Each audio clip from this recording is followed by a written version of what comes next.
ఇక జహీరాబాద్ స్థానం వచ్చేసి జనరల్ స్థానం. ఇక ఇక్కడ నుండి బీఆర్ఎస్ పార్లమెంట్ అభ్యర్థిగా గాలి అనిల్ కుమార్ ఉన్నాడు.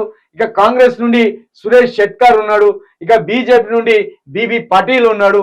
ఈ బీబీ పటేల్ ఇంతకు ముందు బీఆర్ఎస్ ఎంపీ. ఈయన హఠాత్తుగా మొన్న పార్టీకి హ్యాండ్ ఇచ్చి ఆ బీజేపీలో చేరిండు. ఈ ముగ్గురి మధ్య ప్రధానంగా ఎవరి మధ్య పోటీ ఉంది. ఇక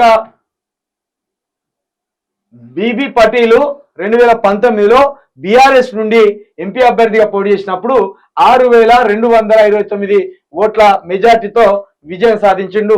అసెంబ్లీ నియోజకవర్గాలు వచ్చేసి జుక్కల్, బాన్సువాడ, ఎల్లారెడ్డి, నారాయణఖేడ్, జుక్కల్, ఆందోల్, జహీరాబాద్.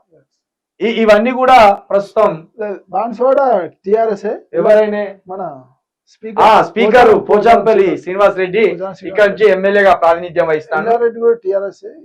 మిగతా అన్ని కాంగ్రెస్. మరి ఒక బీజేపీ కూడా ఉన్నట్టుంది. ఇక్కడ ఎవరు గెలవబోతున్నారు? ఇక్కడ గాలి అనిల్ కుమార్, బీబీ పటేల్ మధ్యనే ప్రధాన పోటీ ఉన్నది. ఓ విధంగా తీసుకోవాలంటే వీళ్ళిద్దరు బీఆర్ఎస్ అభ్యర్థులే అనుకోవచ్చు. వీళ్ళు ఇక్కడ కూడా కాంగ్రెస్ మూడో స్థానంలోకి వెళ్ళిపోయింది ఇక్కడ కాంగ్రెస్. ఇక దీన్ని బట్టి మరి గెలుపు అవకాశాలు మళ్ళా బీబీ పటేల్ కే ఉన్నాయి. బీబీ పటేల్ కు విజయావకాశాలు ఏ విధంగా ఉన్నాయంటే కాంగ్రెస్ మీద వచ్చిన వ్యతిరేకత ఒకటి, కొంత బీజేపీ మీద ప్రజల్లో ఆసక్తి పెరగడం, ఎంపీగా కొంత ప్రజల్లో పట్టు ఉండడం. ఇక్కడ ఆ జహీరాబాద్ ప్రాంత ప్రజలు ఎట్లా అంటే మొన్న మన మోడీ చేసిన ఒకటి ఉంది కదా మన అక్షంతలు మంచిది కదా, సో దానికి కొంత అట్రాక్ట్ అయిపోయారు. సో ఆ విధంగా కొంచెం బీజేపీకి ఎక్కువ మొగ్గు చూపుతారు అక్కడ. అరే జహీరాబాద్ ప్రజల అక్షింతలకు పడిపోకూరు దయచేసి. రాష్ట్రం అంతా ఎట్లున్నది అది ఆలోచించు.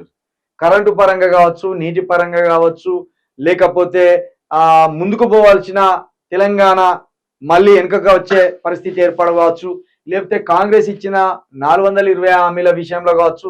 ఇది ఆలోచించండి. కానీ మీరు అక్షింతలు పంచినందుకో, రామజపం చేసినందుకో, మోడీనో అమిత్ షానో చూసి బోర్ల పడద్దు. విధంగా బీబీ పటేల్ బీఆర్ఎస్ లో ఉన్న గెలిచిటోడే. ఈ ఎఫెక్ట్ చూసే ఈయన బీజేపీకి ఇప్పుడు బీజేపీ మాయలు వినబడ్డాడు. కాబట్టి ఇక్కడ ఈ స్థానం కూడా బీజేపీకి కలిసి వచ్చే అవకాశం ఉన్నట్లు కూడా కనబడుతున్నది. చూద్దాం ఏం జరుగుతుందో.